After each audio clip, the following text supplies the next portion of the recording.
de perseguidor a perseguido, de acusador a pregador do Evangelho.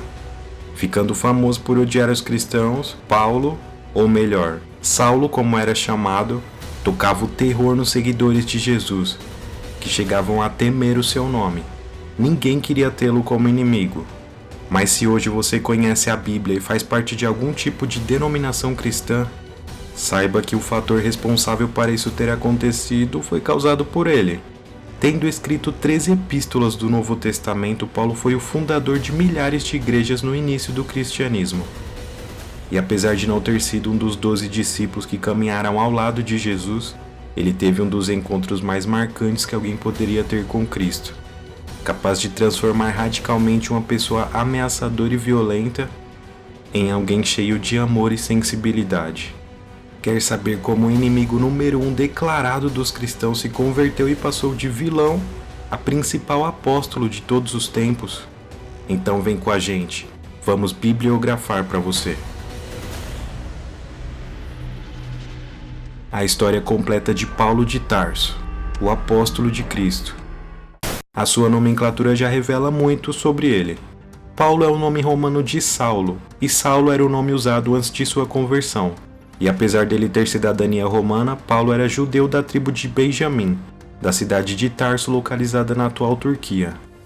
Tendo uma educação privilegiada por ser aluno de Gamaliel, que era um dos professores e teólogos mais famosos daquela época, ele se mostrava alguém muito eloquente e ferrenho com as leis mosaicas.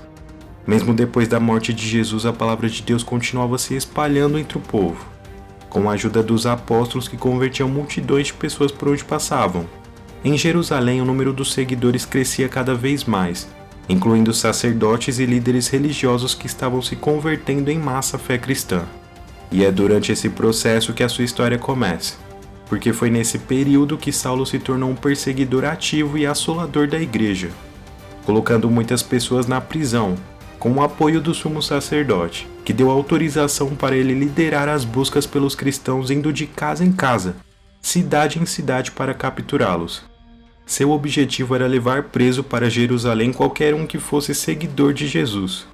Mas entre esses grandes homens que tinham coragem de anunciar a palavra de Deus em meio ao caos das perseguições, era um rapaz chamado Estevão, que se destacava por ser conhecido como alguém que era cheio do Espírito Santo, e que apesar de muito jovem, realizava prodígios e maravilhas, proclamando o Evangelho corajosamente. Porém, a sua pregação confrontava diretamente o sistema religioso judaico, e justamente por causa disso ele despertou a ira dos membros das sinagogas, que subornaram algumas testemunhas entre o povo para acusá-lo injustamente de blasfêmia, fazendo ele ser condenado em praça pública. No meio daquela confusão generalizada estava Saulo, que consentiu naquela sentença fraudulenta, e até mesmo segurou as vestes dos executores de Estevão. Ele acreditava que perseguir os cristãos como um animal selvagem, forçando-os a renegarem a sua fé em Jesus, dispersaria aqueles grupos, acabando de vez com eles, e assim ele estaria fazendo a vontade de Deus. Mal sabia ele que no meio daquela caçada, ele se tornaria o alvo. Em uma de suas viagens, algo inesperado aconteceu. Saulo havia partido furiosamente com alguns homens para Damasco, em direção a uma comunidade cristã que existia naquela região, com o intuito de destruí-la.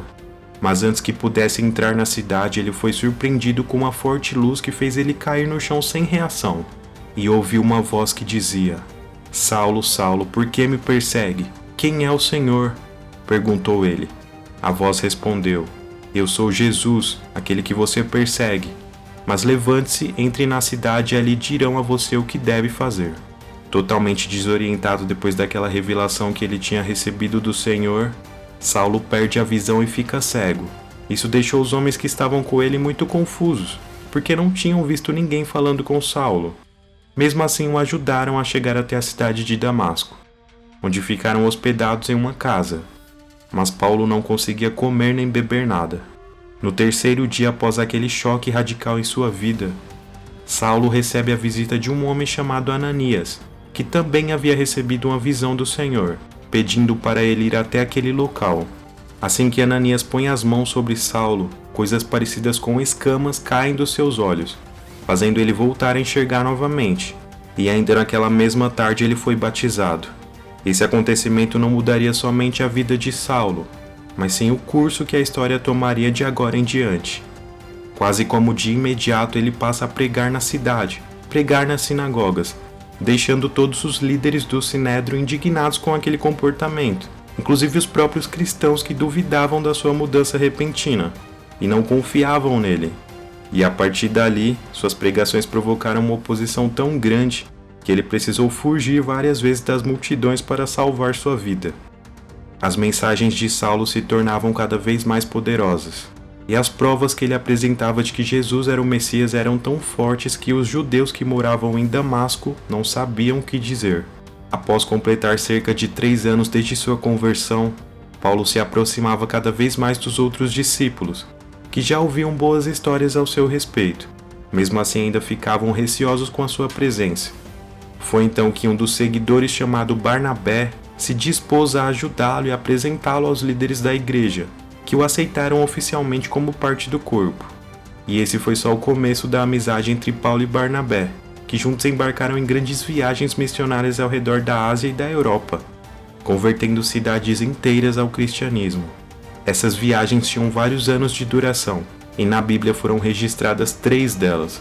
Assim que Paulo conheceu o chamado de Deus na sua vida, ele passou a pregar para os gentios, ou seja, aqueles que não eram judeus, e isso acabou causando um certo desconforto na igreja por não estarem habituados ainda com aquela ideia, sendo necessário montar uma conferência para discutir o caminho da salvação.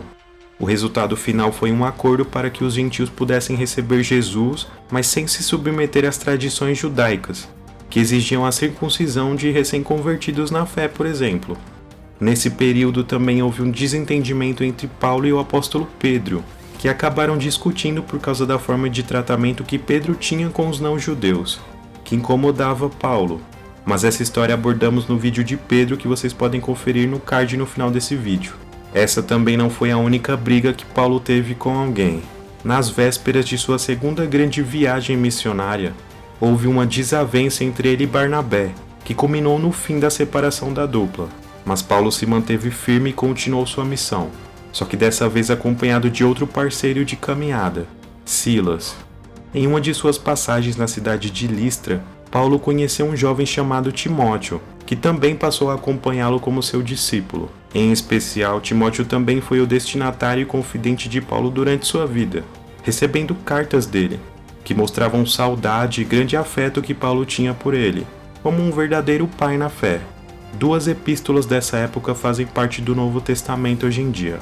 Guiados por Deus, Paulo e Silas foram para a Grécia levar o evangelho a pessoas de diferentes culturas, causando bastante rebuliço e tumulto nas cidades. Isso fez eles serem presos algumas vezes. Provações e testes de dificuldade fizeram parte da sua caminhada. Foram anos de perseguições e oposições à sua vida. Até mesmo a grande dor que Paulo sentia, descrito em suas cartas como um espinho na carne, ele recebeu depois de ter tido uma visão gloriosa do paraíso.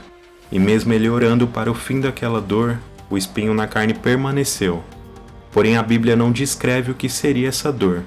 Mesmo assim aquilo o impulsionava a continuar proclamando o nome do único Deus, que assim como ele pregava não era um ídolo feito por mãos humanas. Até mesmo quando eram presos, Paulo e Silas continuavam alegres, porque aquilo fazia eles se sentirem privilegiados, já que estavam sofrendo por causa do nome de Cristo.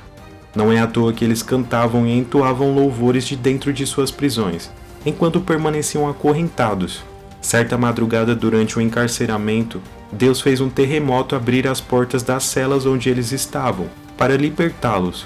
O carcereiro que os vigiava e presenciou aquele momento ficou tão impressionado com o que tinha visto, que acabou se convertendo ali mesmo, e junto com sua família foram batizados.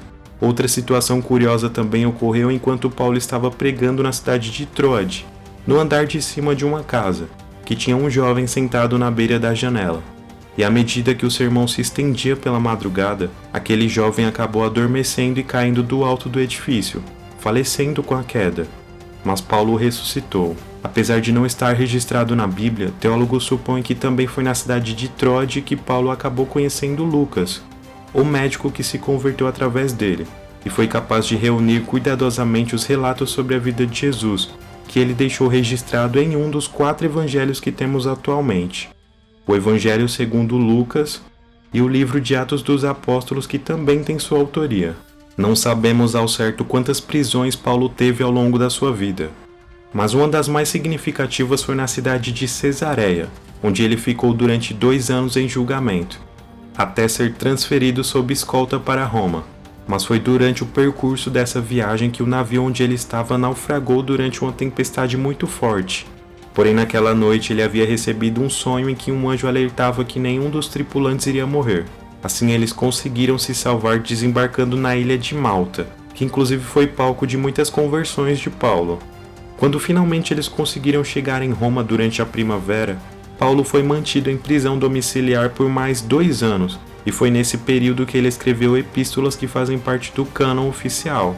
Também é aqui que termina os relatos sobre a sua vida no livro de Atos, sem informações sobre os últimos anos de sua vida. Tudo o que sabemos a respeito do seu fim é baseado em histórias orais, da tradição judaica, e de registros documentais que não estão na Bíblia. Portanto, seu final é incerto. Mas as tradições nos contam que Paulo acaba sendo condenado em Roma, durante o governo do imperador Nero, que após colocar fogo na cidade insanamente, coloca a culpa dos atentados nos judeus, servindo como pretexto para uma série de execuções em massa. No ano de 67 d.C., Paulo é condenado no tribunal injustamente como cúmplice, só restando para ele a entrada no reino dos céus. No local de sua execução, a cabeça do apóstolo tombou com a lâmina de uma espada, dando fim a alguém que amou a Cristo. Combati o bom combate, completei a carreira e guardei a fé. E aí, gostaram do vídeo de hoje? Se eu te ajudei de alguma forma, esse é o momento de você retribuir ajudando aqui no canal. Inscreva-se caso ainda não faça parte dessa comunidade, curtam e compartilhem com seus amigos para melhor distribuição, e se quiserem nos acompanhar através das nossas redes sociais também, os links estão todos aí nas descrições embaixo. Agora eu vou ficando por aqui. Te vejo no próximo vídeo. Tchau!